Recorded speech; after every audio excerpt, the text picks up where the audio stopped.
Ang sabi nila kapag tunay ang pagmamahal mo ay handa kang tanggapin ang kahit na anumang pagkakamali ng isang tao at patawarin ito.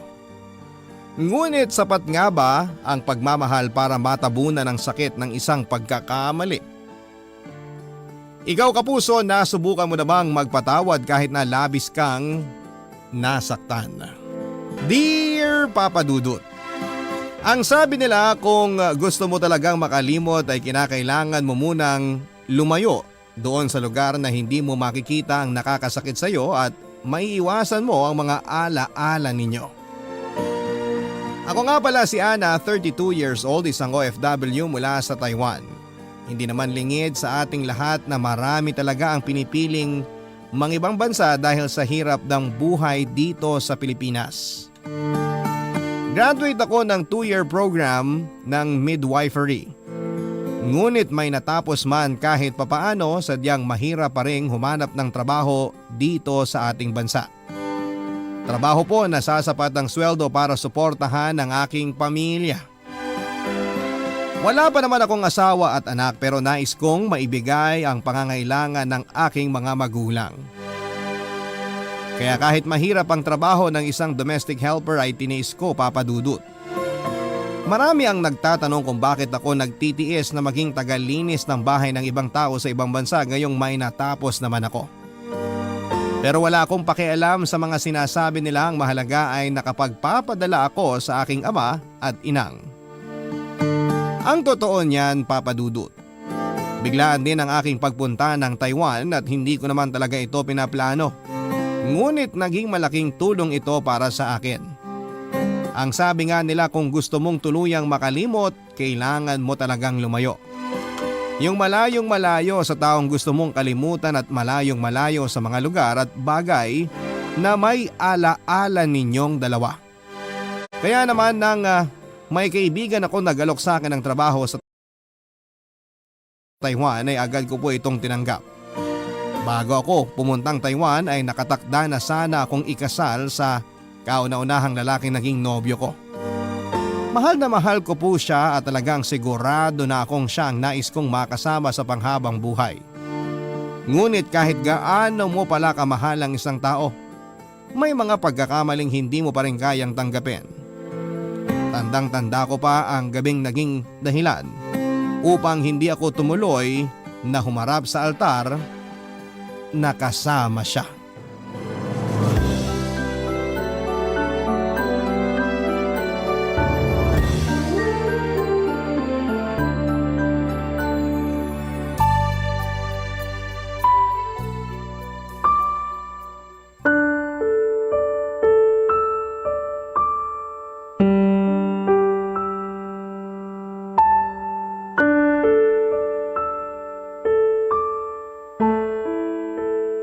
Ate, ayoko sanang sabihin sa'yo dahil alam kong masasaktan ka.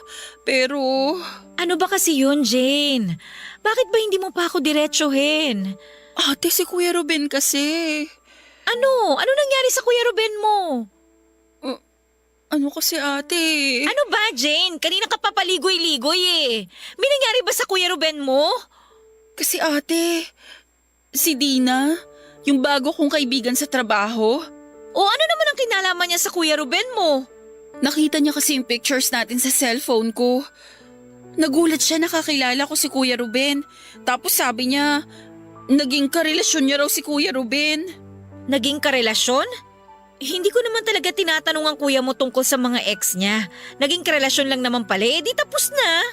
Pero kasi ate, naging magkarelasyon sila habang kayo ni Kuya. Ano? Sigurado ka ba dyan sa sinasabi mo? Ayoko rin naman sana maniwala ate pero kasi… Jane, hindi magandang biro yan ha. At seryosong bagay ang binibintang mo sa kuya mo. Pero meron ako mga ebidensya ate. Sige nga, kailan naging sila? Sabi ni Dina, 2 months ago lang. 2 months ago? Nagpaplano na kami ng kasal nun ah. Kaya nga ate, kaya nga sobrang nagulat din ako. Ayoko talagang maniwala sa kanya nung una pero… Anong ebidensya mo? Nasaan yung mga sinasabi mong ebidensya mo? Eto ate, pinasa niya lahat sa akin. Meron silang picture sa phone ni Dina at nabasa ko rin yung mismong conversation nila. Patingin nga. Baka naman nagkakamali. Ate, sorry. Ayoko na sanang sabihin sa'yo kasi nga malapit na kayong ikasal. Pero hindi kasi kaya ng konsensya ko na itago yan sa'yo eh. Paano nagawa sa akin to ng Kuya Ruben mo? Bakit? Ate, sorry talaga. Pero sabi naman ni Dina, tinapos na ni Kuya ang relasyon nila. Nang sabihin ko sa kanya na ikakasal na si Kuya, nagulat siya. Hindi niya raw alam na may karelasyon pala si Kuya Ruben. Gusto niyang humingi ng tawad sa'yo pero ayaw na niya ng gulo. Salamat, Jane, na sinabi mo sa akin yung totoo kahit na masakit. Sorry talaga, ate. Hindi mo kailangan mag-sorry sa akin. Hindi ka ang dapat na humihingi ng sorry sa akin ngayon. Ano nang plano mo ngayon? 1 linggo na lang kasal niyo na. Hindi ko alam. Masyadong biglaan tong mga impormasyon na to eh. Hindi ko pa alam kung paano ko haharapin ang kuya mo. Pero sana pag-isipan mong mabuti ha. Huwag kang pabigla-bigla sa gagawin mong desisyon, ate. Hindi ko pa alam, Jane. Ang naiisip ko pala ngayon kung gaano ako katanga na hindi ko man lang naramdaman na meron pala siyang ibang babae habang ako abalang-abalang nag-aasikaso ng kasal namin. Paano niya nagawa sa akin to? Wala kang kasalanan. Nagmahal at nagtiwala ka lang. Ang tanga-tanga ko. Grabe, tanga-tanga ko. Kumalma ka muna ha. Magpahinga ka na muna. Jane, may pakiusap sana ako eh. Ano yun, ate? Pwede bang sa atin na lang muna to? Wala ka munang pagsasabihan na kahit sino. Lalo na kina ama at inang. Please lang. O sige. Papadudot ng gabing yon ay hindi ko po alam kung paano ko puputulin ng pira-pirasong basag na puso ko. Dahil pakiramdam ko habang pauwi ako ay isa-isa rin silang nalalaglag. Sobrang bigat ng aking pakiramdam. Pinilit kong wag tumulo ang luha ko habang naglalakad ako pauwi. Ngunit pagdating ko sa aking kwarto ay naupo na lamang ako sa sahig at tahimik na umiyak. Pinigilan kong humagulhol dahil ayokong marinig at matanong ng aking ama at inang. Hindi ko pa alam kung paano ko sasabihin sa kanilang nangyari. Literal na nabasa ng luha ang aking una nung gabing yon. Tumigil na lamang ito sa pagtulo nang makatulog na ako. Kinabukasan pagmulat ko ng mata ay bumungad sa akin ang text message ni Ruben. Nangungumusta at nagtatanong kung bakit hindi ko sinasagot ang tawag niya. Bukod sa tulog na ako nung tumawag siya ay hindi ko rin alam kung kaya ko siyang kausapin, Papa Dudut. Nang mabasa ko ang text message niya ay nagsimula ng umagos ang mga luha ko sa aking mga mata. Muli ko na namang naramdaman ang matinding kirot sa aking dibdib at bigla ko naalala kung paano ko siyang nakilala. Ako ang laging nagbabantay noon sa tindahan ni Inang. Madalas ay bumili noon si Ruben lalo na kung ako ang nagbabantay. Kapag bumibili siya, madalas din ang kantsaw sa kanya ng mga kabarkada niya. Nung una ay hindi ko naman pinapansin hanggang sa naging madalas na nga po ang panunodyo nila. Paunti-unti na rin nagtatanong sa akin si Ruben tungkol sa mga personal kong impormasyon tulad ng saan ako nag-aaral, ano ang paborito kong pagkain hanggang sa isang araw, inamin niyang matagal na raw niya akong crush at natotorpe lang talaga siya. Hindi ko kaagad ibinigay sa kanya ang number ko nang hingin niya. Ngunit dahil na rin sa araw-araw niyang pangungulit, ibinigay ko na rin, Papa Dudut. Naging magka-textmate kami at nagsimula siyang manligaw. Ayoko naman sana talagang tablan sa mga matatamis niyang salita pero hindi nga nagtagal dahil na rin sa tiyaga niya. Unti-unti akong nahulog sa kanya, Papa Dudut. 5 buwan din bago ko siya tuluyang sinagot hanggang sa umabot na nga kami ng 5 taon at ikakasal na sana. Kung hindi ko lang natuklasan ang ginawa niyang pagtataksil.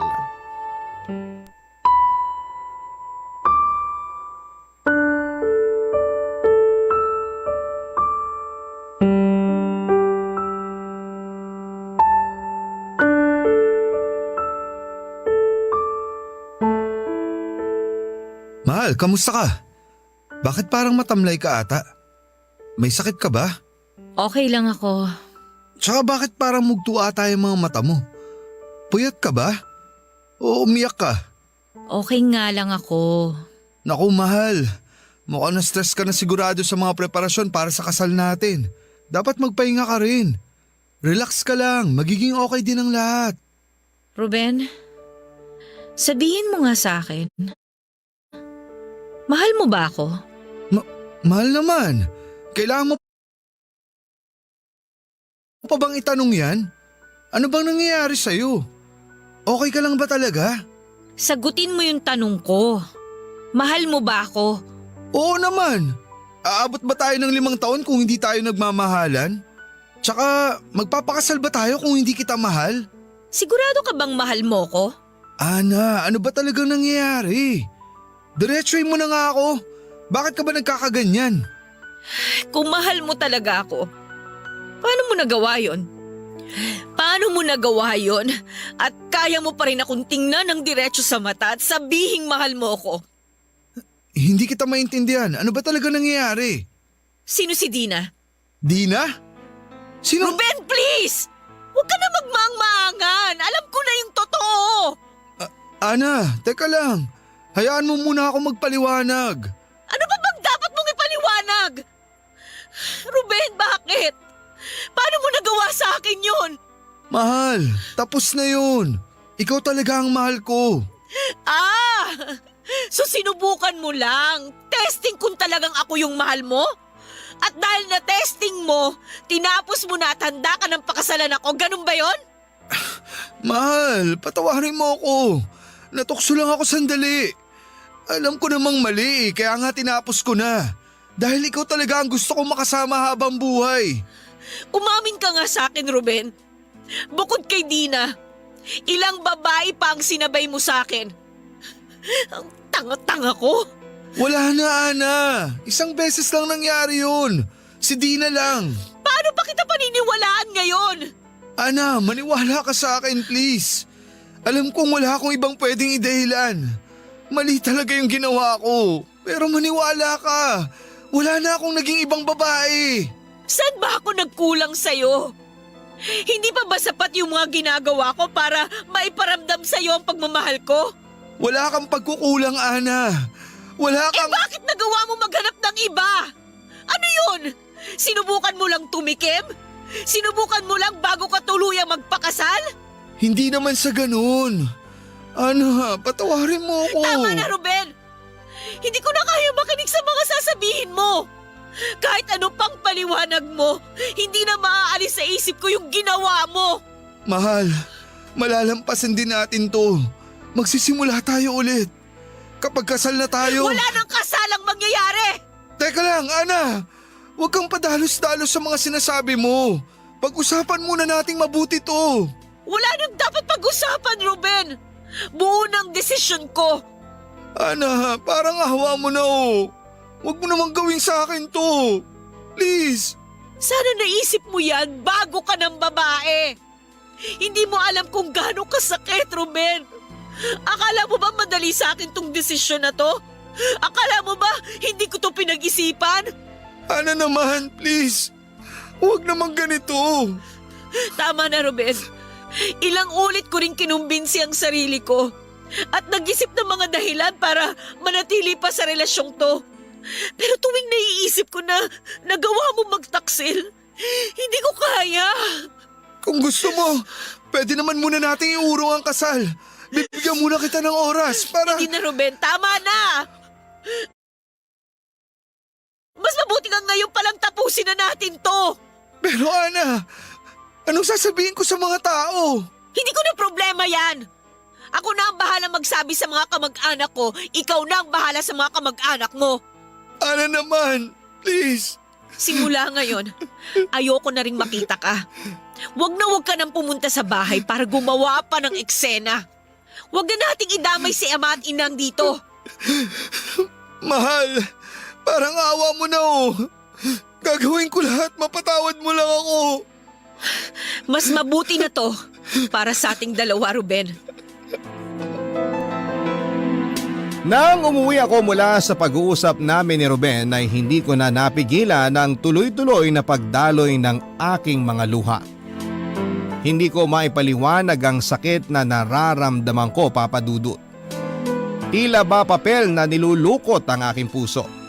Unti-unting gumuho ang mga pinapangarap ko para sana sa pamilyang sisimulan naming dalawa. Ngunit kahit gaano pa kasakit, kinakailangan kong humarap kay Ana at Inang upang sabihin. Kailangan kong humarap sa aking mga magulang kay Ama at Inang upang sabihin sa kanila na hindi na matutuloy ang aming kasal. Noong una po ay nagagalit ang aking mga magulang. Lalo na si Ama dahil 1 linggo na lamang sana ay kasal na. Nabili na ang ihahaing baboy, nakausap na ang mga magluluto. Ilang ulit nila akong tinanong kung anong dahilan ng biglang pagbabago ng isipan ko pero wala akong lakas ng loob na sabihin ang katotohanan. Ang tanging sinabi ko lamang sa kanila ay napagtanto ko na hindi pa ako handa.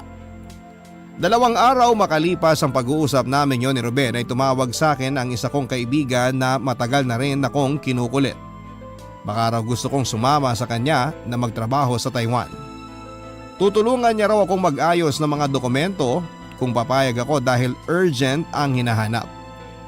Sa tindi ng sakit na nararamdaman ko noon ay hindi ko na pinag-isipan pa. Agad na akong pumayag at nagasikaso ng mga papeles na kakailanganin. Naisip kong ito ang kailangan ko para makalayo at tuluyan ng makalimot. Mabilis naman akong nakapagayos ng aking mga kailangan.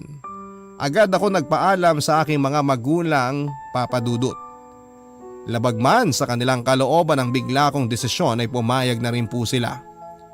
Kaya naman ang nakatakdang araw ng kasal ko sana ay naging araw ng pag-alis ko ng Pilipinas upang magkaroon ng bagong simula.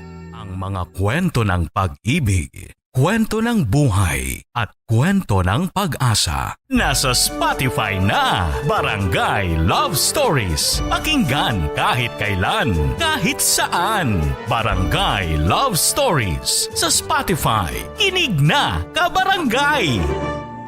Totoo palang hindi lahat ng nasa ibang bansa ay maayos ang buhay, Papa Dudut. Lingid sa kalaman ng marami kapag sa ibang bansa ka nagtatrabaho, lalo na kung isa kang domestic helper, hindi basta-basta ang kailangan mong gawin upang kumita ng pera. Noong mga unang buwan ko sa Taiwan ay halos gabi-gabi pa rin po akong umiiyak. Tila hindi nababawasan ang sakit na nararamdaman ko. Parang paulit-ulit pa rin pinupunit ang puso ko tuwing maaalala ko si Ruben. Maraming beses na iniisip ko kung nagkamali ba ako ng desisyon. Kung dapat bang binigyan ko pa siya ng pagkakataon. Ngunit paulit-ulit din ang sagot ko. Hindi ko kaya.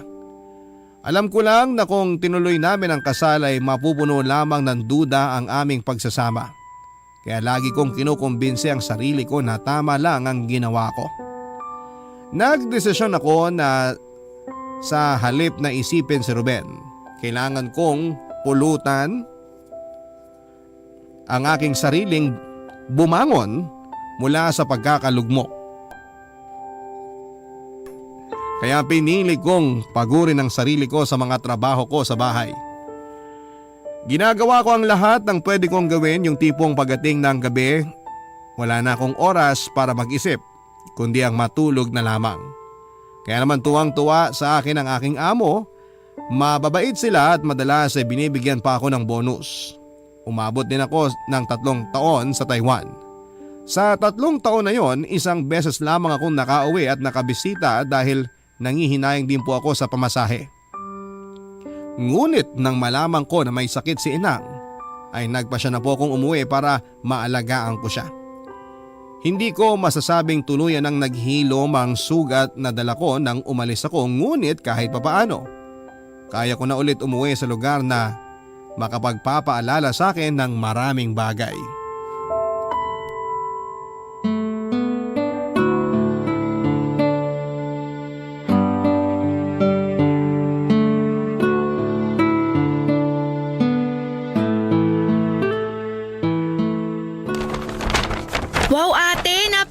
naman ito. Hindi naman halatang ako ang paborito mong friend. Naku, magtigil ka nga. Baka mamaya marinig ka ng mga kamag-anak ko, maniwala pa yun sa'yo. Pare-pareho lang naman ang binigay ko sa inyo, no? Talaga ba? Parang iba kasi tong sa akin eh. Ewan ko sa'yo. Ay ate, busy ka ba bukas? Bukas? Mukhang hindi naman. Bakit? Aayain sana kita. Labas tayo. Aba, libre mo ba? Kung oo, sige, game ako. Eto naman, ikaw nga tong nanggaling sa ibang bansa tapos akong manlilibre. Ay bakit? Sino ba nagaya? Ako? Kita mo na, o di ikaw manlilibre. Ikaw naman, di ka na mabiro. Siyempre libre ko. Saan ba tayo pupunta? Ano bang meron? Di ko pa naman birthday ah. Kasi ate, gusto ko sanang ipakilala sa'yo yung jowa ko. Ah, si Roger? Yung bukang bibig mo tuwing magka-chat tayo? Siyempre naman gusto ko ring makilatis mo siya para malaman mo kung bakit patay na patay ako sa kanya.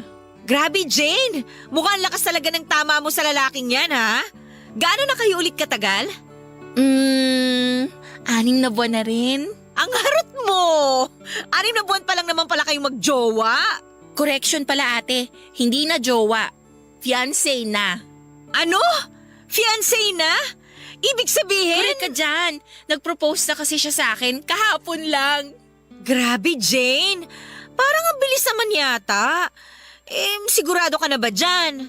Oo ate, sigurado na ako sa kanya. Ang laki eh. Hoy! Anong ang laki? Huwag mo sabihin! Ang laki ng pagmamahal niya sa akin. Kau talaga? Grabe ka. Baka na, nang ibang bansa ka lang, iba na tumakbo ang utak mo. Baliw ka talagang bata ka ha? Ang akin lang Jane, 6 na buwan pa lang kayo. Kilala mo na ba siya? Sigurado ka na bang siya na ang gusto mong makasama habang buhay? Oo naman ate. Tsaka diba, wala naman yan sa tagal na magkakilala. Ang mahalaga, sigurado kami sa isa't isa. Diba, kayo nga ni Kuya Ruben eh. Naku, sorry ate. Medyo nadala lang ako ng usapan natin. Hindi ko sinasadyang… Okay lang. Tama ka naman eh. Wala nga yan sa tagal ng magkakilala. Ang importante, sigurado kayo sa isa't isa. Kaya kung ganun nga ang sitwasyon ninyo, sino ba naman ako para pigilan kayo, di ba? Sorry ulit ate, hindi ko talaga sinasadyang banggitin si Kuya Ruben.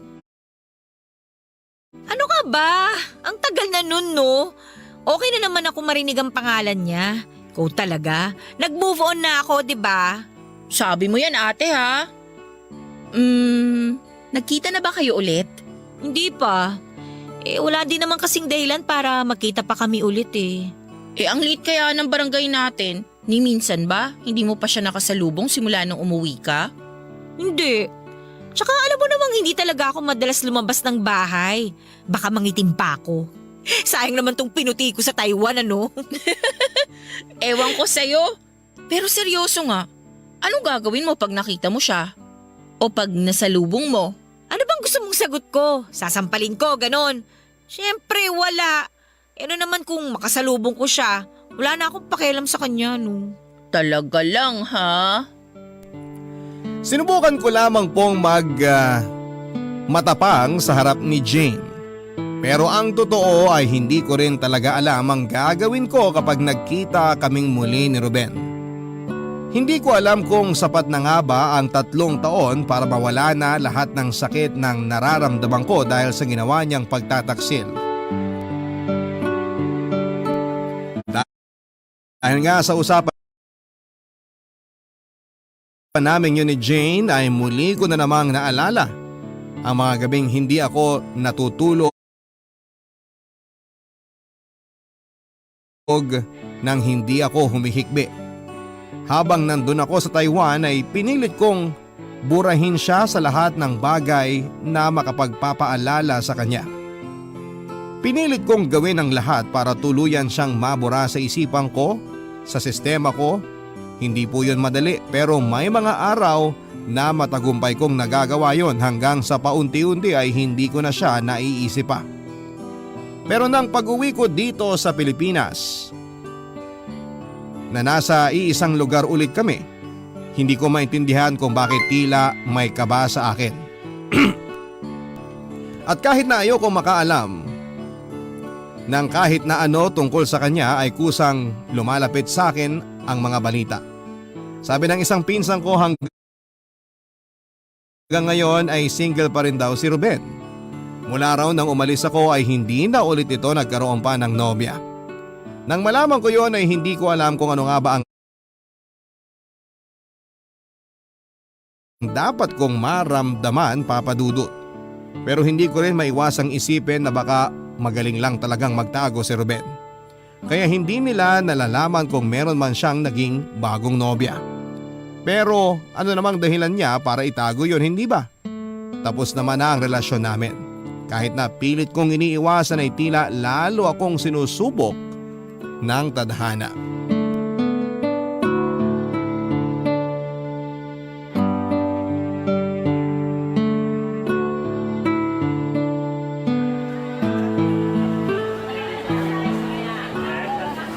Ana! Ana! Oh, Ruben! Dito pa talaga tayo sa palengke nagkasalubong. Oo nga eh. Kumusta ka na? Okay lang naman. Ako, di mo man lang ba ako kukumustahin? Ay, oo nga. Ikaw, kumusta? Eto, nagsisisi pa rin sa nagawa ko sa'yo. Naku Ruben, nagmamadali pala ako. Tapos ka na bang mamalengke? Gusto mo samahan na kita para mas mapabilis ka? Ay hindi na, konti lang naman ang mga bibilin ko eh. Sige na, mauna na ako ha. Teka lang, Ana. Baka naman pwede tayong mag-usap kahit sandali lang. Pasensya ka na ha, nagmamadali talaga ako eh. Kahit hintayin na kitang matapos mamalengke. Sige na. Naku, maiinip ka lang. Mainipin ka pa naman. Okay na ako, sige na, sige na. Iniiwasan mo pa rin ba ako? Hindi ah. Pakiramdam ko, iniiwasan mo pa rin ako eh. May epekto pa rin ba ako sa'yo? Ano bang sinasabi mo? Wala na, no? Kung ganun, baka naman pwede mo na akong pagbigyan. Mag-usap naman tayo, please. Ay, napakakulit mo talaga. Sige na nga. Pero dito talaga sa gitna ng daan? Doon, gumilid muna tayo sa may waiting shed.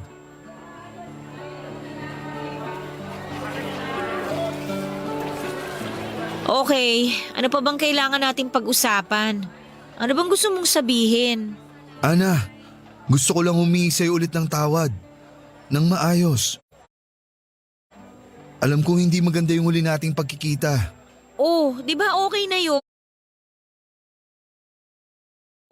Tapos na yun. Napatawad mo na ba ako? Siguro. Hindi na ako magsisinungaling sa'yo pero sa totoo lang, hindi ko rin alam eh. Kaya ba, hindi mo sinagot kahit isa man lang sa mga sulat ko? Teka, paano mo pala nalaman ang address ko sa Taiwan? Si Jane bang nagsabi sa'yo? Hindi si Jane. Mukhang mas matindi pa galit nun sa akin kesa sa'yo. Kung hindi kay Jane, kanino mo nalaman ang address ko? Nagmakaawa ako sa inang mo. Nung una, ayaw niya rin ibigay. Pero siguro, nakulitan na rin sa araw-araw kong pagpunta sa inyo. Kaya binigay na rin niya. Naku, yung si Inang talaga, yari sa akin yan. Hayaan mo na. Ako naman talaga ang namilit sa kanya. Pero Ana, hindi mo ba sinabi sa kanila ang dahilan kung bakit hindi natin tinuloy ang kasal? Bakit? Nagtanong ba si Inang sa'yo? Sinabi mo ba? Hindi ko lang naman sa'yo gustong humingi ng tawad. Sa mga magulang mo na rin. Kaya sinabi ko sa kanila ang totoo. Talaga? Ano nangyari? Di ayun, naligo ako ng malamig na tubig. Sinabuyan ako ni Inang. Nagpapasalamat na nga lang ako na hindi yun mainit na tubig. Kung hindi pa siya inawat ng ama mo, baka hindi lang yun ang inabot ko. Ginawa yun ni Inang? Oo. Pero, bakit nga hindi mo sinabi sa kanila ang totoo? Kahit papano naman Ruben, minahal kita. May pinagsamahan tayo. Ayoko lang din sana na maging masama ang tingin nila sa'yo. Pero wala na rin palang kwenta ang pagsisinungaling ko dahil sinabi mo na yung totoo. Salamat, Ana. Sana talaga mapatawad mo na ako. Matagal na rin naman yun. Tsaka feeling ko okay naman na ako. Talaga bang tapos na? Hindi mo na ba talaga ako mabibigyan ng isa pang pagkakataon? Ruben, Sana mapagbigyan mo pa ako, Ana. Bago man lang ako umalis papuntang Saudi. Malapit na palang umalis si Ruben at susubukan daw niyang makipagsapalaran sa Saudi. Kung magiging totoo ako sa sarili ko ay hindi ko alam kung ano ang dapat kong maramdaman. Gusto kong isipin na dapat ay wala na akong pakialam. Na ano naman kung aalis na siya. Dapat ang sabihin ko na lang di go. Pero may kakaibang bigat sa dibdib ko sa balitang yon. Nang magkakwentuhan muli kami ni Jane ay kinumpirma niya sa akin na nang umalis ako ay hindi na ulit nagkanobya pa si Ruben. Noong mga unang buwan halos araw-araw daw itong lasing. Nang lumaon ay ibinuhos daw nito ang oras niya sa pagtatrabaho sa bukid nila, siya nang namahala sa bukirin ng kanyang papang. Simula na magkausap kami ni Ruben sa palengke ay panay na rin ang pagpapadala nito ng mga sulat na ni minsan ay hindi ko naman sinagot. Minsan ay nagpapadala din po ito ng bulaklak o kaya ng mga kakanin na alam kong paborito ko. Sa madaling salita ay sinusubukan niya ulit naman ligaw. Ayoko naman sanang pansinin ngunit kilala ko si Ruben. Kahit na sabihin kong tumigil na siya ay hindi siya basta-basta hihinto. Kaya naman hinayaan ko na lang din siya. Naisip ko na kapag lumipas ang mga araw papadudot, mapapagod din siya. Pinigilan ko ang sarili kong tablan muli ng kanyang mga matatamis na salita. Natatakot pa rin ako kapag naaalala kong minsan na siyang nagtaksil sa akin. Ayoko nang makaramdam ng kahit na ano pa para sa kanya, lalo pat aalis din naman pala siya, papadudot. Ang mga kwento ng pag-ibig, kwento ng buhay at kwento ng pag-asa. Nasa Spotify na, Barangay Love Stories. Pakinggan kahit kailan, kahit saan. Barangay Love Stories sa Spotify. Kinig na, kabarangay! Talagang dito sa bansa natin, kapag nagkakaedad ka na, mahirap nang iwasan ang mga tanong ng mga taong nasa paligid mo. At ang paborito nilang tanong ay kailan ka ba mag-aasawa? Kesyo hindi na raw ako bumabata at baka hindi na kayanin ng katawan ko ang magkaanak. Na mahirap daw ang tumanda ng mag-isa. Wala kang makakasama. Walang mag-aalaga sa'yo. Alam ko naman na inaalala lamang ng ama at ina ang aking kapakanan ngunit nakakarindi na rin kapag paulit-ulit. Pakiramdam ko tuloy ay nakabantay sila sa bawat kilos ko. Nakatingin sila tuwing makikita nila akong nakangiti habang hawak ko ang cellphone ko. Paulit-ulit nilang sinasabi na gusto na raw nila ng apo. Na sana raw bago sila lumisan sa mundong ito ay makita muna nila ang mga magiging anak ko. Bukod sa aking mga magulang, nandyan din ang aking mga tiyuhin at tiyahin na hanggang ngayon ay may paninisi pa rin kung bakit hindi ko pa tinuloy noon ang magpakasal. E di sana raw ay may mga supling na ako sa ngayon. Kung pinalaki lang akong bastos ni inang, matagal ko na silang sinagot at pinagsabihan. Palibasa ay hindi naman talaga nila alam kung ano ang nararamdaman ko. Kaya wala akong magawa kundi ang tumango-tango na lamang at ngumiti-ngiti tuwing pinagsasabihan nila ako.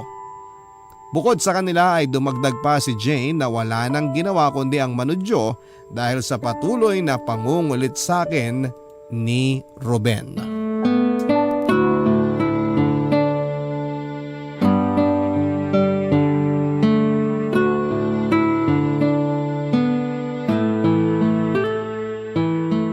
Grabe ate, sa 3 taon mo sa Taiwan, wala ka man lang nakilala ron?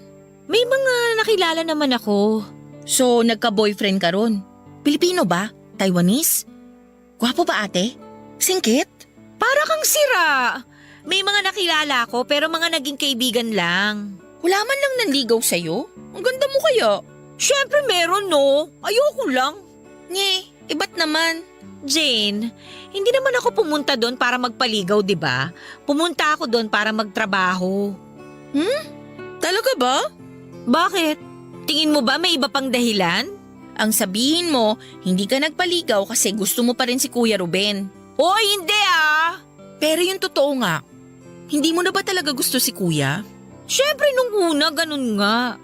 Eh bakit ako magpapaligaw kung hindi ko pa naman talaga nakakalimutan yung ex ko? Tsaka siguro dahil pagkatapos na nangyari, natakot na ako. Natakot na akong magmahal at masaktan. Natakot magmahal? Grabe kaya yung sakit. Oh, Sa bagay nga naman, kung sa akin din nangyari yun, hindi ko rin alam kung baka ano nang nagawa ko. Ang tapang mo nga eh. Wala naman na kasi akong choice nun kundi maging matapang eh. Pero seryoso nga ate, wala na ba talagang pag-asa sa'yo si Kuya Ruben? Natatakot na ako eh. Pero kung hindi ka natatakot, may pag-asa pa. Hindi ko alam. Siguro. Alam mo yung nasa pagitan ka ng takot at gusto mo magbigay ng pagkakataon. Pero hindi ko kasi alam kung kaya kong kalimutan yung nagawa niya. Hindi kasi ganun kadali yun ate. Mahirap naman talaga yung pinagdaanan mo. Mahirap nga naman rin kung bibigyan mo ng chance pero lagi ka namang praning. Parang susugal ka na rin nun. Ganun na nga. Gusto ko na rin naman talagang patigilin si Ruben pero kilala mo naman yun eh, makulit talaga. Kaya hinihintay ko na lang na mapagod siya. Matagal ko nang gustong itanong sa'yo to kasi curious talaga ako eh. Ano ba yun? Iniisip ko lang. Kasi kung nawawala ba yung love kapag sobra yung sakit, katulad yung sa inyo ni Kuya Ruben, 5 taon kayo. At alam kong sobrang minahal mo si Kuya.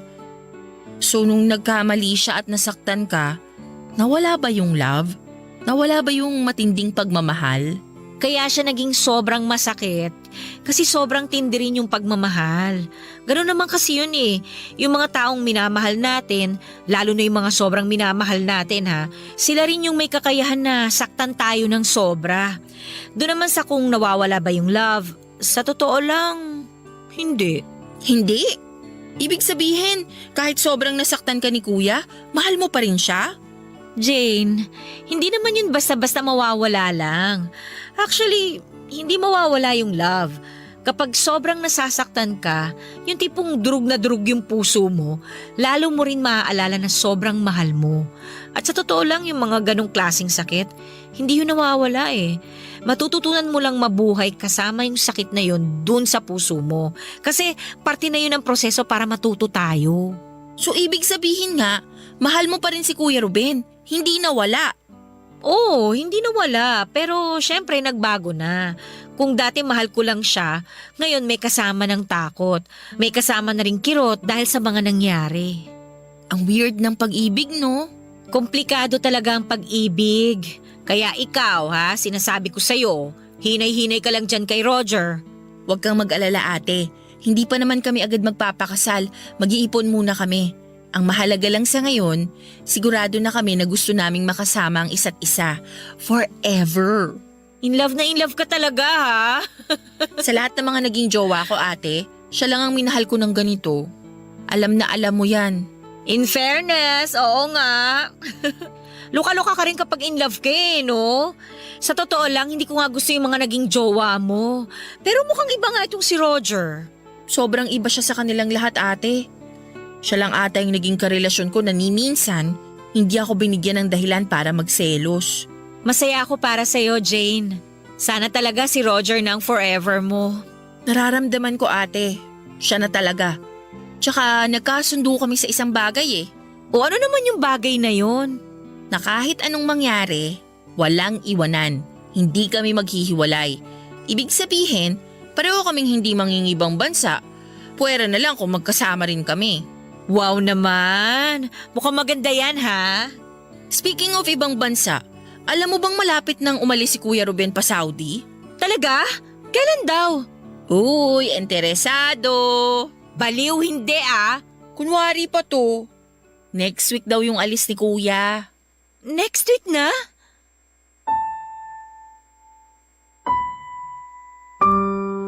Alam ko naman na dapat ay wala na akong pakialam. Ano naman kung aalis na next week si Ruben? Mas mabuti nga yon nang hindi ko na siya tuluyang makita pa. At least wala nang mangungulit sa akin. Maari ko nang ituloy ang pag-move on ko pero kung magiging totoo ako sa sarili ko, nakaramdam na naman po ako ng kirot. Naitago ko yon sa harap ni Jane pero nangako na lamang mag-isa. Parang hindi ako mapakali. Hindi ako nakatulog ng gabing yon at hindi ko maintindihan ang sarili ko. Hindi ko maintindihan ang nararamdaman ko. Ilang ulit akong nagpaikot-ikot sa aking higaan at umaasang magkakaroon ng sagot ang mga tanong ko. Dahil hindi ako makatulog, binalikan ko ang mga sulat ni Ruben. Papadudot nang muli kong basahin ang mga sulat niya ay natagpuan ko na naman ang sarili kong umiiyak. Muli ko na namang nabalikan ang mga alaala naming matagal-tagal ko na ring sinubukang ibaon sa limot. Nang balikan ko ang aming nakaraan na pagtanto kong marami rin naman pala kaming masasayang alaala. Iba ang ngiti ko sa mga larawang kasama ko si Ruben. Ayoko sanang aminin pero ang totoo ay mahal ko pa rin siya. At ngayon ang tanong ko sa sarili ko ay kakayanin ko bang mapapalayo na siyang muli sa akin? Pero kaya ko na bang kalimutan ang sakit na pinaramdam niya sa akin? Hindi ko pa alam ang sagot, Papa Dudut, at malalaman ko lamang kung makakausap ko siya ng harapan. Kaya kahit na nakakahiya, nakiusap ako kay Jane na mag-abot ng sulat kay Ruben. Kailangan ko siyang makausap, Papa Dudut.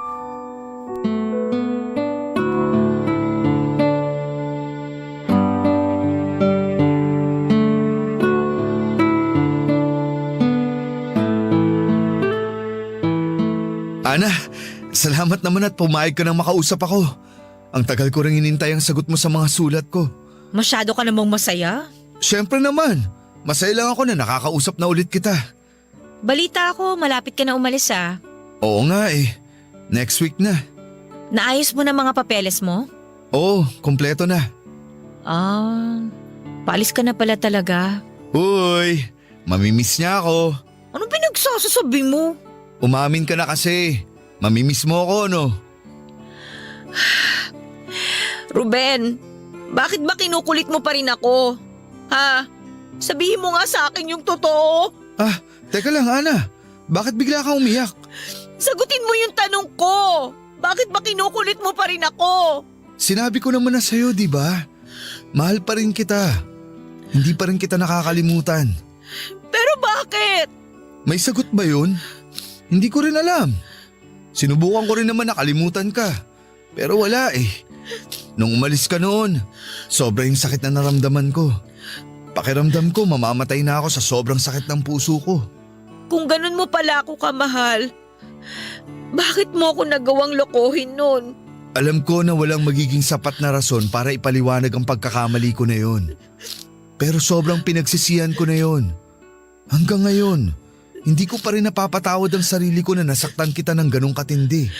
Sobrang sakit ng puso ko noon, Ruben. Pakiramdam ko noon, araw-araw pinipira-pira sa yung puso ko.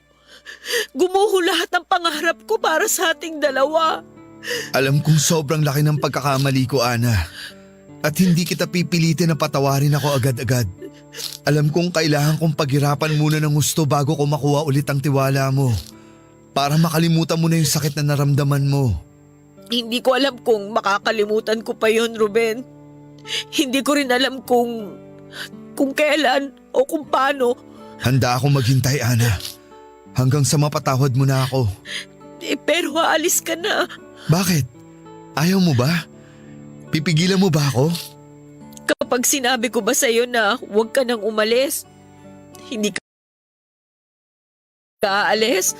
Oo! Kapag sinabi mong wag na akong umalis, hindi ako aalis. Alam mo kung ano nakakatawa, Ruben? Kahit na sobrang tindi ng sakit na naramdaman ko dahil sa ginawa mo noon, ang totoo,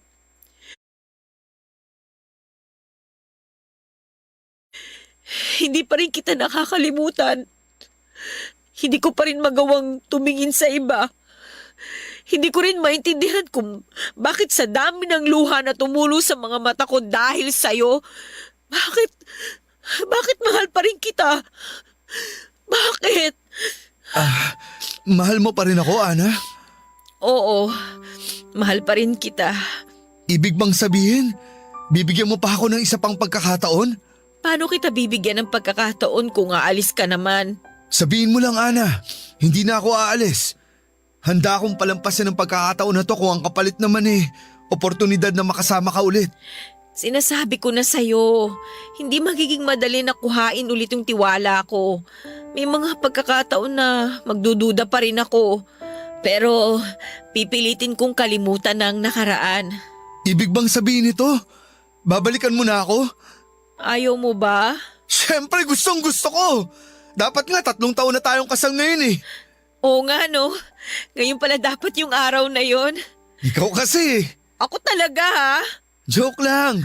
Ikaw naman di mabiro. Pero gusto mo ba ituloy na natin? Ang alin? Magpakasal. Ana, hindi na kita pakakawalan ulit. Teka lang, seryoso ka ba?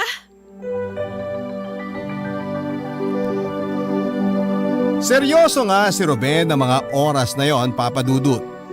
Hindi ko rin alam kung anong pumasok sa utak ko at pumayag ako. Kinabukasan din ay nagpasya kaming magpakasal, Papa Dudut. Walang ibang nakakaalam kundi ang dalawa naming kaibigan na kinuha naming maging witness. Umuwi kami sa aking ama at inang upang sabihin na kasal na kami. Nagulat man sila, wala na rin silang nagawa kundi ang tanggapin kami. Sa totoo lang ay wala akong pinagsisisihan, Papa Dudut. Masaya ako na pinili kong bigyan ng pangalawang pagkakataon si Ruben. Hindi man naging madali ay sulit naman. Sabi nga nila kapag tunay ang pagmamahal mo ay babalikan mo. Siguro nga sadyang may mga pagmamahal na sa sobrang tindi ay kayang matabunan kahit pa ang masasakit na pagkakamali. Sa 2 taong nagmamahalan, hindi naiiwasan na may mga nagagawang pagkakamali na maaaring makasakit sa kanila. Ngunit ang mahalaga kapag nagdesisyon kang magpatawad at sumugal muli, siguraduhin mong handa kang pagdaanan ng buong buo ang proseso kahit gaano pa kahirap ito. Sabi nga mga kapuso, love is sweeter the second time around. Sa ngayon ay masaya na kaming namumuhay ni Ruben kasama ang 2 naming supling. Maraming salamat po sa pagbasa ng aking liham. Ako ang inyong kabarangay forever, Ana. Barangay Love Stories.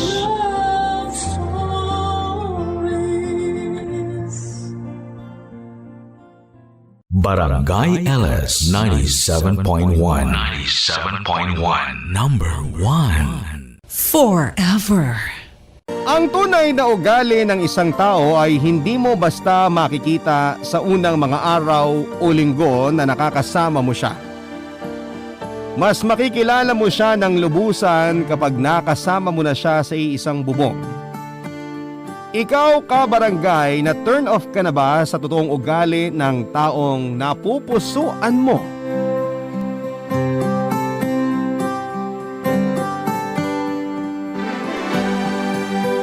Dear Papa Dudut, may iba sa atin na nagkakagusto dahil sa itsura ng isang tao. Yung iba naman ay sinasabi na attracted sila sa ugali ng taong gusto nila.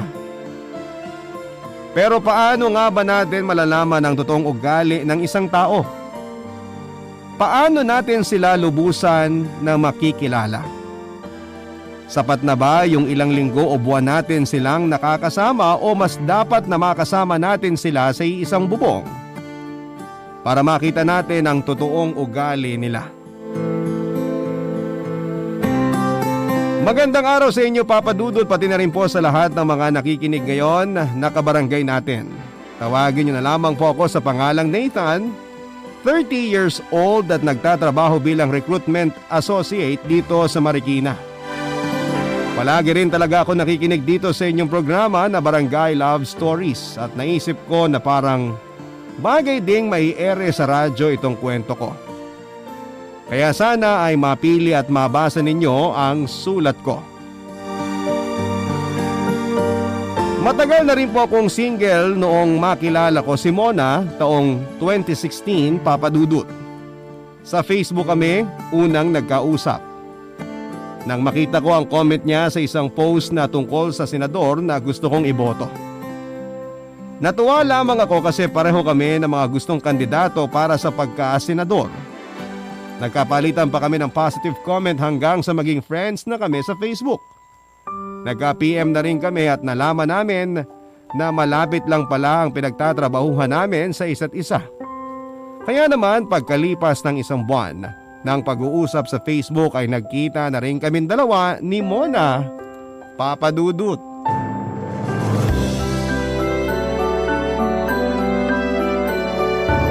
Masasamang salita?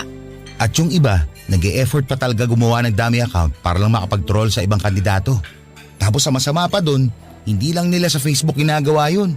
Nakita ko rin yan. Ang dami nilang platform na ginagamit para lang makapag-troll talaga. Buti na lang hindi tayo ganun ano. At least tayo alam natin kung paano irespeto yung kanya-kanya nating opinyon pagdating sa mga politiko. Yun naman kasi talaga ang kailangan natin, irespeto ang paniniwala ng ibang tao. Magkakaiba kasi yung ugali ng mga tao. Meron sumasakay lang sa gulo o kung ano pang napapanahon na issue. Meron din naman yung ayaw magpatalo pagdating sa diskusyon. Pero feeling ko wala tayo dyan sa dalawang yan. Nandun tayo sa gitna ng dalawang klase ng tao na yan. Yung marunong magsalita at marunong din makinig. Alam natin kung paano rumispeto sa iba. Oo nga no, kasi ang dami nag-aaway doon sa post kung saan tayo una nagkapalitan ng mga comment. Tapos tayo naman, tamang comment lang sa mga sinasabi nila. Akala ko nga hindi mo papansinin yung reply ko sa comment mo. Buti nag-reply ka rin doon, kung hindi, wala sana tayo ngayon dito. Yung reply mo rin kasi yung pinaka nagustuhan ko dun sa comment ko. Ang chill lang pero malaman. Hindi kagaya nung iba na parang nagpapapansin lang. Ang ganda mo raw kasi kaya sila nagpapapansin sa'yo. Naka-filter lang yung mga picture ko sa Facebook. Pero thank you dito sa dinner ha. You're welcome. Akalain mo yun? Natuloy din tong pagkikita natin pagkatapos ng halos isang buwan na pag-uusap natin sa Facebook. Hindi kasi nagmamatch ang schedule natin kaya hindi tayo matuloy-tuloy. Kaya nga eh. Akala ko tuloy, hindi na ako makakasingit sa hectic na schedule mo. Grabe siya oh. Pareho lang naman tayong busy sa trabaho. Kaya nga nag-effort talaga tayo na mag-early out para lang matuloy yung dinner na to eh. At sana masundan pa kasi nag-e-enjoy ako nakausap ka, Mona. Ako rin naman nag-e-enjoy ako ngayon. Talaga? Oo. Kasi minsan lang ako makakausap ng kagaya mo. Yung bukas ang isip para sa iba't ibang komento pagdating sa politika. May mga kaibigan naman ako na nakakausap tungkol doon. Pero ang sakit nila sa tenga magsalita. Palaging nagmumura tapos umiinit ka agad yung mga ulo. May ganyan din ako mga kaibigan. Mga ayaw makinig tapos ayaw magpatalo sa usapan. Hindi naman ako nakikipagdebate sa kanila. Pero ang gusto nila, sila lang ang tama kapag nag-uusap kami. Grabe, may mga ganun din talagang tao, no? Nakaka-stress ka usap. Mabuti na lang talaga nakilala kita. Basta kapag na-stress ka sa mga kaibigan o kaopisina mo, tawagan mo lang ako. Para sabay nating ilabas sa pagkain ang stress na nararamdaman natin.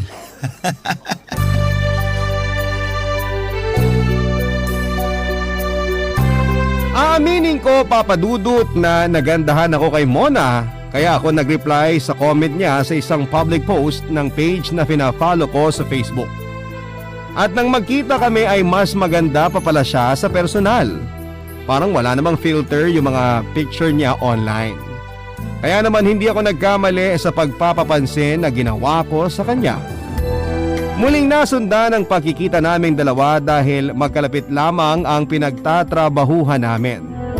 Hindi ko na rin pinatagal pa ang panliligaw na ginawa ko kay Mona. Wala pang isang buwan nang sagutin niya ako at sobrang natuwa talaga ako noon. Akala ko kasi ay mahihirapan ako na pasagutin siya. Ang sabi naman niya ay gusto niya rin ako kaya hindi na siya magpapakipot pa. Mas okay na rin na makilala namin ang isa't isa habang tumatagal ang relasyon naming dalawa. Pareho talaga kaming mag-isip dahil yun din ang tumatakbo sa isip ko noon. Mas makilala namin ang isa't isa kung magkarelasyon na kaming dalawa, Papa Dudut.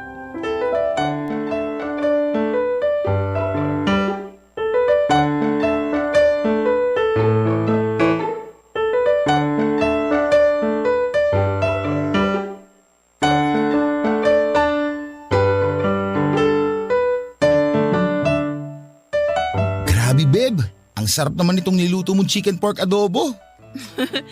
Nagustuhan mo ba? Oo, mukhang kukulangin sa akin ng kanin sa kaldero. Pwede naman ako magsaing pa kung kulang talaga yung kanin sa atin. Hindi na, Beb. Papapain ko na lang yung matitira. Sige, ikaw ang bahala. Magaling ka pala magluto, no? Di naman, sakto lang, Beb. Mas masarap pa tong adobo mo kesa doon sa tinitinda sa kantin sa trabaho namin. Baka gutom ka lang ngayon kaya masarap yung panlasa mo. Hindi, no? Sabi ko nga sa'yo, diet dapat ako ngayon. Pero tignan mo, nakakarami na ako ng kanin, no? Iba kasi talaga ang sarap nitong adobo mo eh. Natsambahan ko lang siguro yung timpla ng niluto ko kaya nag-e-enjoy ka. Beb, hindi tsamba to. Kasi yung niluto mong kaldereta nung nakaraang linggo, sobrang sarap din. Alam mo kung dito ka lang nakatira sa bahay ko, siguradong lalong loloobo tong katawan ko. Okay nga yun eh, para hindi ka na mukhang sakitin. Kung gusto mo, dito na talaga ako tumira para araw-araw kitang ipagluluto. Talaga? Okay lang sa'yo na dito na tumira sa bahay? Oo naman. Mas malapit din kasi to sa office namin kaysa dun sa tinutuluyan ko. Kaya sa tingin ko, mas okay kung dito na rin ako magstay. Kailan mo ba ako gustong lumipat dito? Ikaw ang bahala. Kahit kailan mo gusto. Kahit nga hindi ka na umuwi ngayon eh. Sira. Hindi naman pwede yun kasi may gamit pa ako sa tinutuluyan ko. Joke lang naman. Pero tutulungan din naman kita na maglipat ng mga gamit mo. Sakto kasi konti lang naman yung mga yon. Pero sure ka ba na gusto mo akong makasama dito sa bahay mo? Siyempre naman. Sobrang natuwa nga ako na pumayag ka kaagad. Kaya lang, Beb. Ngayon pa lang sinasabi ko na sa'yo ha na may pagkatamad ako. Pagkatamad ba saan yan? Sa tuwing may nangyayari sa atin, ikaw na ang gumagalaw. Ikaw palagi ang humihirit ang isa pa. Hindi tungkol doon. Ang ibig kong sabihin, may pagkatamad ako sa mga gawaing bahay. Talaga? Oo, kaya nga konti lang yung gamit ko sa tinutuluyan ko para wala akong masyadong nililigpit o nililinis.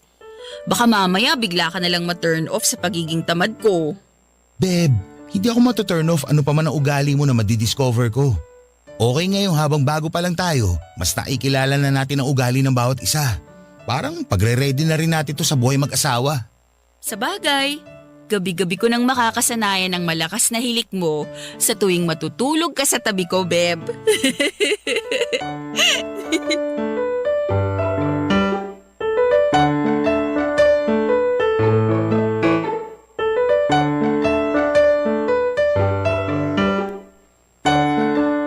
Papadudot pakiramdam ko talaga ay sobrang compatible kaming dalawa ni Mona. Kaya nga excited na ako kaagad na pumayag siya na doon na lamang sa place ko magstay. Yun ang unang pagkakataon na may makaka-live-in ako, Papadudot. 2 buwan pa lamang kaming magkarelasyon noon at para sa akin ay paraan talaga yon para mas makilala namin ang isa't isa. Siyempre kapag palagi kami magkasama, mas matatanggap namin ang negative at positive na katangian na hindi namin masyadong naipapakita sa bawat isa. Sa ganoong paraan ay mas lalalim din ang relasyon namin at pagmamahal na nararamdaman. Saka kahit saglit pa lamang ang relasyon namin ay ramdam ko na pareho kaming seryoso ni Mona sa isa't isa. Hindi ako yung tipo ng lalaki na palaging may extra na babae. Kapag nakipagrelasyon ako ay sigurado ako sa sarili ko na seryoso ako at syempre sinisigurado ko rin na seryoso sa akin ang partner ko. Kagaya na nga lang ng relasyon namin noon ni Mona, Papadudut. Ang mga kwento ng pag-ibig, kwento ng buhay at kwento ng pag-asa. Nasa Spotify na, Barangay Love Stories. Pakinggan kahit kailan, kahit saan. Barangay Love Stories sa Spotify. Kinig na, kabarangay! Papadudot ng sumunod na linggo ay tinulungan ko na nga si Mona na kunin ang mga gamit niya sa place niya. Nakita ko na maliit talaga ang place niya kumpara sa tinitirhan ko. Ang sabi niya ay sinadya niyang kumuha ng ganon kaliit hindi lang dahil sa mura ang upa kung hindi dahil para maiwasan niya ang maging makalat. Sa totoo lang ay medyo makalat na rin para sa akin ang lugar na yon nang dumating kami doon. May mga damit kasi siya na nakalagay sa likod ng sofa at bawat sulok din ay may iba't ibang sapatos siya na nakalagay. Tapos ay maalikabok pa ang pinagpapatungan ng TV. Hindi ko alam kung maselan lang ba ako sa mga gamit o sadyang makalat lang talaga ang tinutuluyan niya. Pero sinabi naman ni Mona na palagi kasi talaga siyang busy sa trabaho niya kaya hindi na siya nakakapaglinis pa doon. Ayos lang naman sa akin yon kasi ang mahalaga noon ay ang paglipat niya sa bahay ko, Papa Dudut.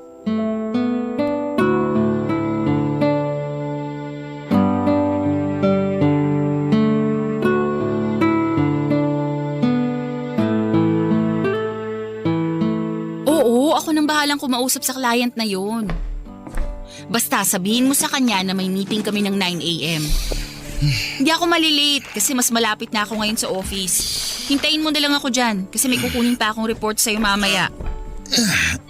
Oo nga, hindi ako malilate kasi nag-aayos na ako ng gamit ko ngayon. Nakalipat na nga ako ng bahay, di ba? Kaya wag mo nang problemahin yung biyahe ko. Never din naman ako na-late sa mga client meeting natin eh. Ang aga mo naman yatang nagising, Beb. O sige Myra, ibababa ko na tong tawag. Kita na lang tayo sa opisina mamaya. Bye! Beb, mabuti naman gising ka na kasi paalis na rin ako papuntang trabaho. Bakit ang aga mo yatang papasok ngayon sa opisina nyo? May client meeting kasi ako mamaya. Kailangan ko munang makausap yung office mate kong si Myra bago yung meeting. Siya rin ba yung kausap mo sa cellphone kanina? Oo, siya yung palagi kong kapartner sa mga client meeting namin. Ang ingay ko ba? Sorry ha, nagising tuloy kita. Hindi naman, Beb. Maaga lang din talaga ako nagigising kapag ganitong araw. Napaghanda na kita ng almusal mo. May mainit na tubig na rin para sa kape mo. Ayun, sakto. Salamat kasi nagugutom na rin ako. Pero parang may iba akong gustong almusalin ngayon eh. Yakapin ko nga ang sexing katawan na yan. Babe, ano ka ba? Huwag mo akong masyadong yakapin kasi baka magusot yung damit ko. Naglalambing lang naman ako. Kaya lang. Kasi naka-leave ka naman sa trabaho ngayon, di ba? Babawian kita ng yakap pag uwi ko. Sinabi mo yan ha? Oo, kaya mag-ipon ka na ng lakas dahil mamaya ka sa akin. Sige, mag-workout ako mamaya para mas lalong tumibay itong mga tuhod ko. Oh, palda mo ba yung nakasampay dito sa upuan? Oo, akin yan. May blouse pa dito sa blazer. Isasama ko na ba to sa mga labahin? Naku, hindi. Malinis pa naman yung mga yan. Eh bakit nakalabas at wala sa loob ng cabinet natin? Yan kasi dapat ang isusuot ko pero mas bagay pala tong suot ko ngayon dito sa sapatos ko. Ah, okay. Ibabalik ko na lang to sa loob ng cabinet mamaya. Pakisama na rin yung 2 pares ng sapatos ko. Nasa may tabi lang ng kama natin. Bakit naman napunta dun yung mga sapatos mo? May lagay naman tayo sa labas ng kwarto ah. Pinagpilian ko rin kasi yun. Ikaw na lang magbalik mamaya kasi baka malate ako sa trabaho. Pakilabas na rin yung tuwalang ginamit ko sa buhok na sinampay ko sa upuan.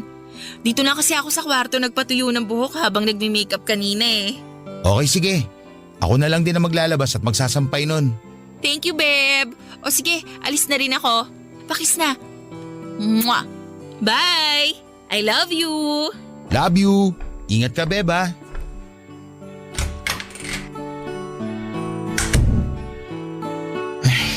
Grabe ang kalat ng kwarto ah.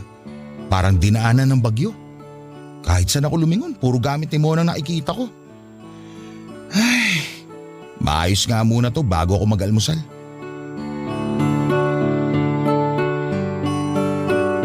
Papadudot pagdating sa mga kailangan pagkagastusan sa bahay ko ay wala akong naging problema kay Mona.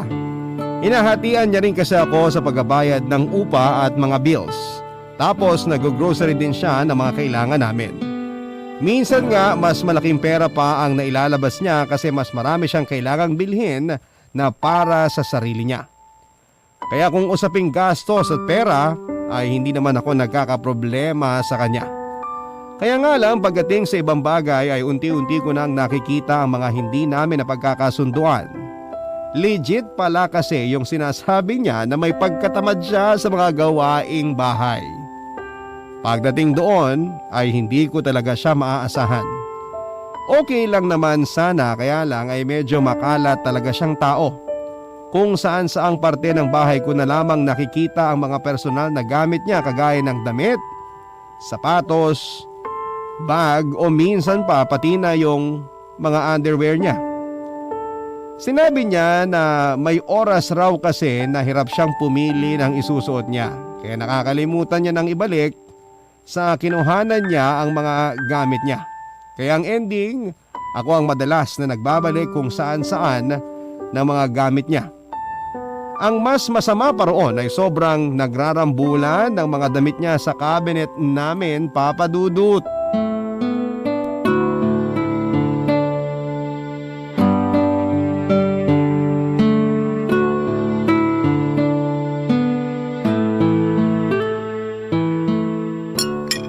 Babe, ang sarap ng pagkakaluto mo dito sa Minudo. Parang may kakaiba sa lasa na hindi ko maintindihan. Sarap eh. Pero nagustuhan mo naman, di ba? Siyempre naman. Iba talaga ang timpla nito sa ibang Minudo na nakain ko. Nilagyan ko kasi ng condensed milk yan, kaya siguro iba yung panlasa mo. Hala, pwede pala yun. Depende sa nagluluto, saka sa kumakain. Meron kasing iba na ayaw nila ng matamis sa pagkain nila. Pero hindi naman matamis tong Minudo mo. Sakto nga lang yung alat kaya hindi ko napansin yung matamis na lasa ng condensed milk. Oo, kasi nagtatalo yung lasa ng tomato sauce tsaka condensed milk. Kaya hindi talaga matamis ang kalalabasan pag pinagsama at niluto mo na. Pero tansyahan pa rin dapat para hindi sumobra yung tamis. Ang dami mo talagang alam sa pagluluto, babe. Di naman masyado. Napansin ko rin kasi na nagugustuhan mo yung pagkain na niluluto ko kapag may halong condensed. Hindi ko nga napapansin na minsan may nilalagay ka pala na ganun sa luto mo. Sakto lang din kasi yung dami na nilalagay ko. Kagaya ng spaghetti na ginawa ko ng Mansari natin. Sarap na sarap ka dun kasi hanggang pagtulog, binabanggit mo pa yung spaghetti na yun. Ibang klase naman kasi yung spaghetti mo na yun, babe. Palong-palo. Sobrang solid sa sarap. Bilib na talaga ako sa cooking skills mo. Natuto lang naman ako sa kakapanood ng mga cooking show. Nanonood din naman ako ng mga ganun. Pero bakit hindi ganito kasarap ang niluluto ko? Kasi hindi mo siniseryoso ang pagluluto. Saka dapat, ginagawa rin yun ng may kasamang pagmamahal. Ah, may special ingredient pala kasi. Kaya siguro sarap palagi ng mga niluluto mo kasi mahal mo ako, no? Ganun na nga, babe. Sigurado ako na magkakasundo talaga kayo ni Mama kapag nakilala mo na siya. Nakwento mo nga pala dati na mahilig din siyang magluto, no? Sobra! As in mahilig din mag-experiment yun sa mga niluluto niya.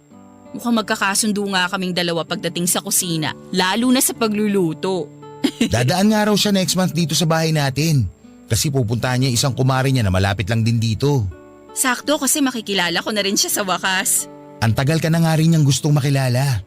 Palagi kasi kita nakukwento sa kanya kapag ka-text ko siya. Palagi ko rin binibida yung masasarap na niluluto mo. Baka naman mag-expect siya masyado na masarap talaga ako magluto, ha? Yun naman ang totoo, babe. Ikaw ang nag-iisang kusinerang nakabihag ng puso at sikmura ko. Ang corny mo. Ay, teka, tumatawag si Myra. Beb, okay lang ba? Ikaw na munang magligpit ngayon itong mga pinagkainan natin? Oo naman. Ikaw na nagluto kaya ako na magliligpit at maghuhugas ng mga to. Sige na, sagutin mo na yung tawag. Salamat! Punta lang ako sa sala, medyo mahina kasi ang signal dito. Thank you, Beb!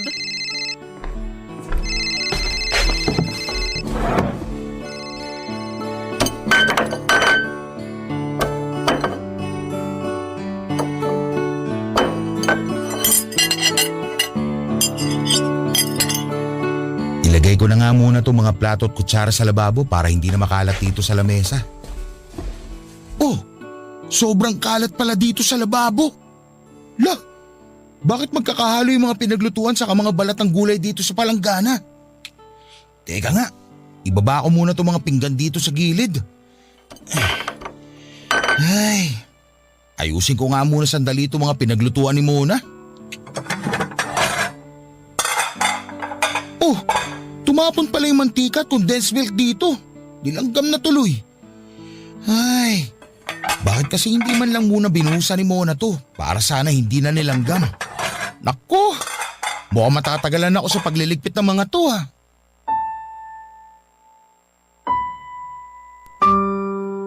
Papa Dudut, ang pinakagusto ko talaga sa katangian ni Mona ay yung pagiging mahilig at mahusay sa pagluluto.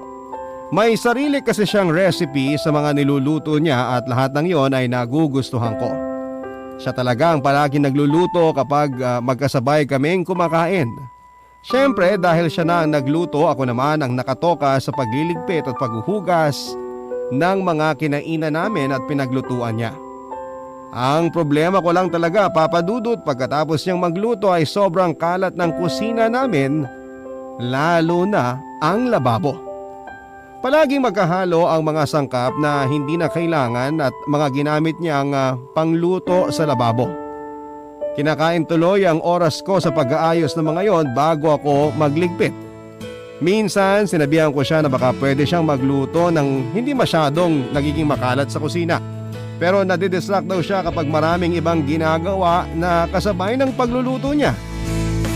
Ayoko naman na pagtalunan pa namin yon, kaya naman hinayaan ko na siya sa nakasanayan niyang gawin at paraan ng kanyang pagluluto, Papa Dudut. Mga kwento ng pag-ibig, kwento ng buhay at kwento ng pag-asa. Nasa Spotify na, Barangay Love Stories. Pakinggan kahit kailan, kahit saan. Barangay Love Stories sa Spotify. Kinig na, kabarangay! Papa Dudut, habang tumatagal, ang pagsasama namin noon ni Mona ay mas nakikilala namin ang isa't isa.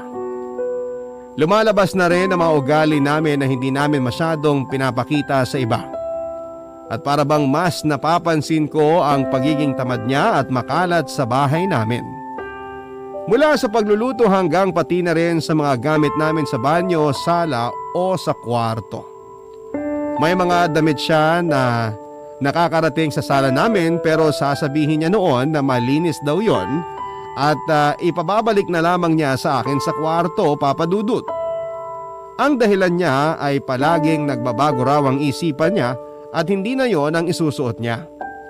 Sa banyo naman ay palagi na lamang may sachet ng shampoo sa lalagyan na wala namang laman. O kaya box ng sabon na dapat ay nasa basurahan na. Sobrang bihira ko rin siyang makita na humahawak ng vacuum cleaner o walis kapag nasa bahay siya. At ni hindi man lang nagtitiklop ng kumot kapag nahuhuli siyang bumangon mula sa kama. Hindi naman po ako metikulosong tao pero siguro nasanay na lamang din ako na kahit papaano ay hindi makalat sa loob ng bahay na tinitirhan ko, Papa Dudut.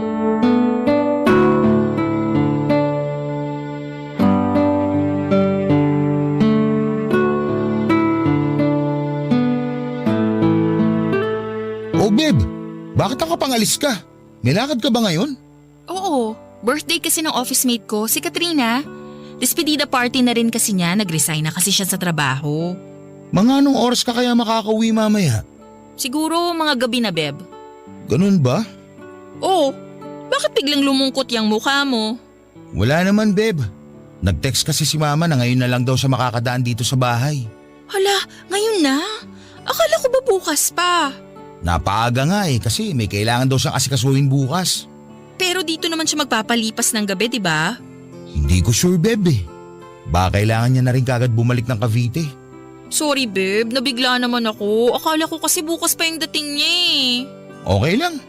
May ibang araw pa naman para makilala mo siya. Pwede rin naman na tayo na lang ang pumunta sa Cavite para dalawin siya doon. O sige na, aalis na rin ako. Oh, teka. Naiwan mo tong paper bag na sapatos at jacket sa ibabaw ng lamesa. Meron pa ditong notebook sa pouch. Ay, hindi ko na dadalhin yung mga yan. Pakibalik na lang dun sa kwarto natin. Thank you, Beb. Alis na ako. Bye! I love you! I love you too. Ingat ka. Ay, ang kalat na naman dito sa sala. Parang dinaanan na naman ng bagyo ang mga naiwang gamit ni Mona. Ano bang una kong liligpitin? Itong 3 pares ng sapatos niya? Mga damit niya? O itong mga pouch ng makeup niya? Ay, ibalik ko na nga lang muna sa lalagyan itong mga sapatos niya.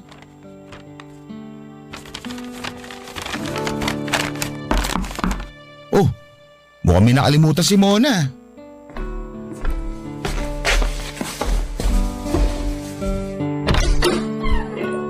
Hello, anak! Oh, Mama! Akala ko po mga tanghali pa kayo makakadaan dito sa bahay. Pasok po kayo. Salamat! Inuna na kitang puntahan para maiwan ko na itong mga pasalubong kong kalamay sa'yo. Salamat po, Mama. Lapag ko lang sa mesa tong kalamay. Sayang, Ma. Hindi nyo naabutan si Mona. Kaalis-alis niya lang. Naku, sayang nga. Akala ko pa naman makikilala ko na siya ng personal ngayon. Oo nga po eh. Bakit parang makalat dito ngayon sa bahay mo, Nathan? Ano po eh. Hindi pa po ako nakakapaglinis ng bahay. Oh, ano naman itong mga gamit na nandito sa sofa mo? Mga gamit lang po ni Mona. Pati ba yung nakikita ko na nasa ibabaw ng lamesa na yon? Gamit din yun ng girlfriend mo? Oo po. Ayusin ko na po sana yung mga yan bago kayo dumating. Liligpitin ko na po. Bakit naman ikaw ang magliligpit? Hindi mo naman gamit ang mga yan ah. May lakad po kasi si Mona ngayon. Biglaan din po kaya naiwan niyang medyo magulo ang mga gamit niya. Anong medyo magulo? Magulo talaga ang mga gamit niya. Parang kahit saan ako tumingin eh. Nakakalat sa iba't ibang sulok ng bahay ang mga gamit ng girlfriend mo, Nathan. Hindi naman po masyado ma. Nagkataon lang. Anong nagkataon lang? May kasama kang babae dito, kaya dapat malinis na tong bahay mo kahit papano. Pero sa itsura nito, parang hindi babae ang kasama mo ah. Ang kalat at ang burara sa mga gamit niya. Mama, ipagtitimpla ko po muna kayo ng kape. Upo muna kayo dyan sa sofa. Ihanda ko na rin po itong kalamay na dala ninyo. Uupo? Paano ako uupo? Ano, uupuan ko yung mga gamit niya? Hay naku Nathan, pagsabihan mo yung girlfriend mo ha? Hindi ako natutuwa. Pinaiinit niya ang ulo ko. Papadudot kaya siguro medyo nasanay ako sa maayos na paligid at mga gamit ay dahil na rin sa pagpapalaki na ginawa ni Mama sa aming magkakapatid. Medyo strikta kasi siya lalo na noong mga bata pa lamang kami.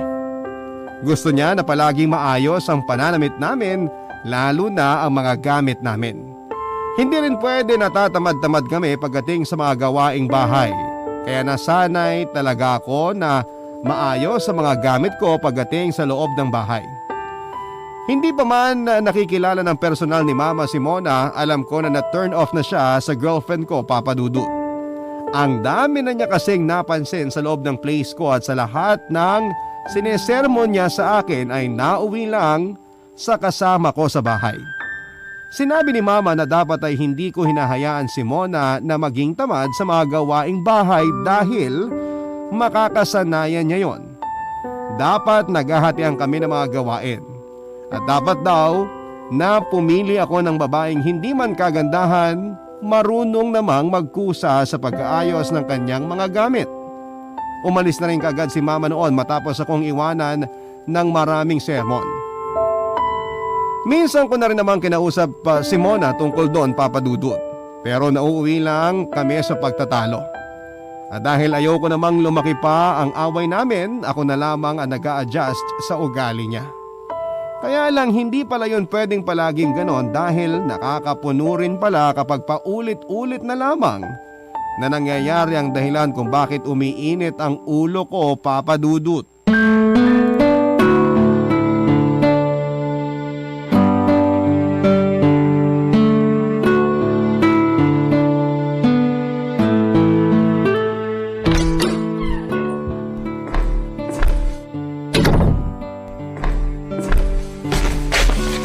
Oh babe, hindi pa rin tapos yung pinapanood mo? Hindi pa, pero 2 episode na lang to. Tapos ka na bang maglinis ng motor mo? Oo, nadiligan ko na rin yung mga halaman doon sa labas. Grabe, muntik na palang mamatay yung halaman na nasa paso. Buti nakita ko. Mukhang naisalba ko naman. Oo nga pala, naligpit mo na ba yung pinagkainan natin sa lababo? Di pa, pero ako nang bahala doon. Okay, sige. Oh, teka. Bakit hindi pa natitiklop itong mga damit sa sofa na pinasok ko kanina? Hayaan mo na lang yan dyan. Ako nang bahala sa mga yan. Pero magugusto to kung hindi mo pa titiklopin. Sabi mo dahil ako na naglaba kahapon, nagpresenta ka kanina na ikaw na magtutupi ng mga to. Yung totoo, anong oras mo balak tiklopin itong mga damit? Sinabi mo rin kanina na magwawalis ka dito sa sala. Pero hanggang ngayon makalat pa rin itong sahig. Pero hindi ko naman sinabi na gagawin ko yun kaagad, di ba? Oo nga, kaya lang. Nauubos na ang oras mo sa kakapanood ng mga K-drama na yan. Bakit ba kasi nagmamadali ka? Hindi naman ako nagmamadali. Pero sana lang, inuuna mo yung mga dapat na gawin dito sa bahay. Bago ako lumabas kanina, nakaupo ka na dyan sa sofa at nanonood ng K-drama. Nakapaglinis na ako ng motor, nakapagdilig ng mga halaman at pati garahe nalinis ko na rin. Tapos eto ka, aabutan kong nandyan ka pa rin at nanonood ng K-drama. Eh bakit ikaw? Kapag nagigames ka ba, pinakikialaman ba kita? Hindi naman, di ba? Pero naglalaro lang ako kapag tapos ko na ang mga kailangan kong gawin dito sa bahay. So sinasabi mo ngayon na tamad ako, ganon. Hindi naman, babe. Gusto ko lang ipaintindi sa'yo na kailangan natin maging responsable sa mga kilos natin. Lalo na sa mga gawaing bahay. Ako na nga lang halos kumikilos dito eh. Magtulungan naman sana tayo. Tumutulong din naman ako ah. Ako nga ang palagi nagluluto, di ba? Mona, bukod sa pagluluto, marami pa tayong kailangan na gawin dito sa bahay.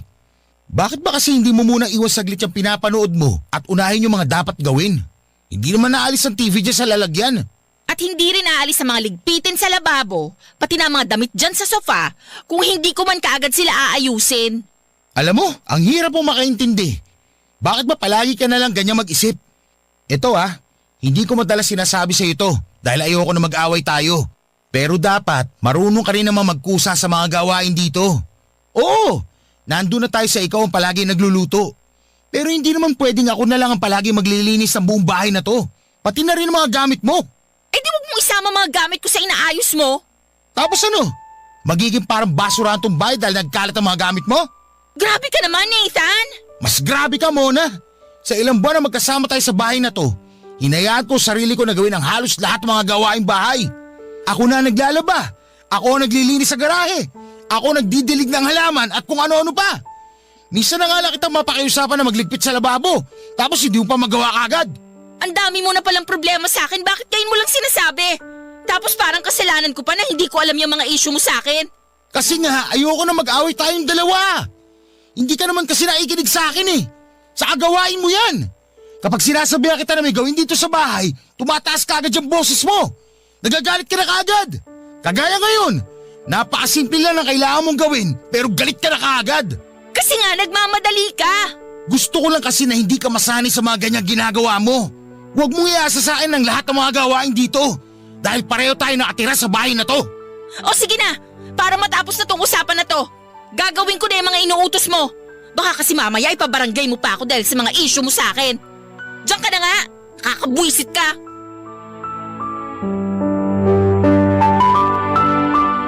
Papadudot yun talaga ang ayokong mangyari kaya hindi ko kinukumpronta si Mona pagdating sa mga gawaing bahay. Dahil alam ko na hindi siya magpapatalo. Habang nililigpit ang mga pinagkainan namin sa lababo, ako na ang nagkusang nag-ayos ng mga damit na dapat siya ang mag-aayos. At bago matapos ang araw na yon ay nagkabati rin naman kaming dalawa. Pero siguro may mga tao talaga na hindi marunong magbago, Papadudot.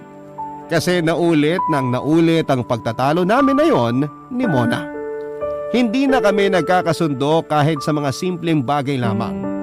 Tiniis ko na lang lahat ng yon dahil mahal ko si Mona at ayoko rin naman na magkahiwalay kami. Pero nang minsan ding dumalaw si Mama sa bahay at nagbanding sila sa pagluluto ay pasimpleng sinabi ni Mama sa akin na napakakalat daw magluto ni Mona. Oo, nagustuhan niya ang lasa ng niluto nito pero hindi raw sila magkakasundo pagdating sa kusina. Hindi ko na lang yon sinabi kay Mona para hindi siya ma-offend o malungkot.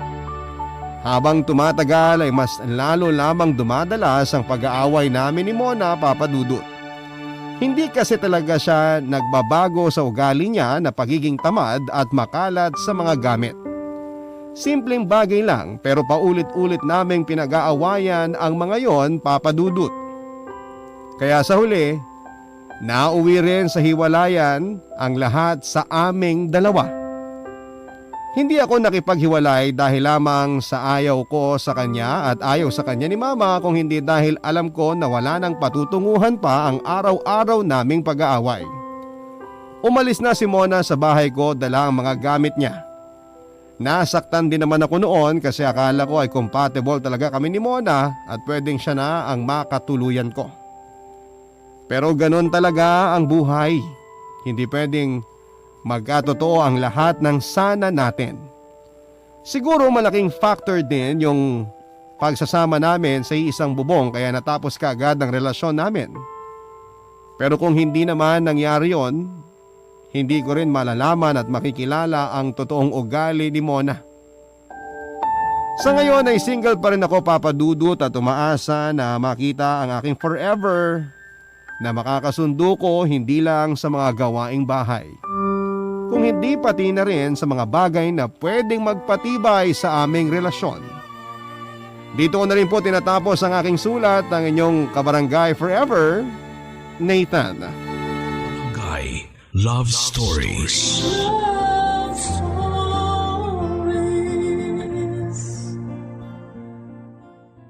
Barangay LS 97.1. 97.1. Number 1. Forever.